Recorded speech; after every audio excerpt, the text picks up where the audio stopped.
my friends, this is Sean Thomas. I'm at the 2018 GS Trophy in Mongolia today, 5, and we're at the first competition. We're gonna ride across the river 4 times as quickly as we can. Let's see how Team USA does. Team USA is off. First up, Matt Kelly dropping in, followed by Tom Thompson.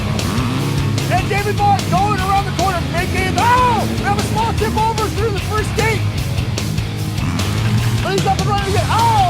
Matt Kelly's having a hard time making his bike through the gate, but he makes it through.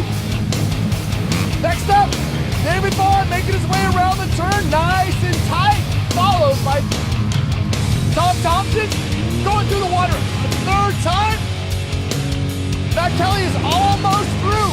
Matt Kelly's through the gate. All right, David Vaughn. David Vaughn has another tip over. Tom Thompson makes his way through. David's back up. Getting his bike going as quick as he can. Tom is coming back to give him a hand. They're pushing through as quick as they can. Tom Thompson falls down, and the team makes it through. Rock on, Team USA. As you can see, Team USA made their way through the river. They had a couple tip overs, but that's okay. There's nothing in the rules that says they cannot tip as long as they made it through the gates, which they did.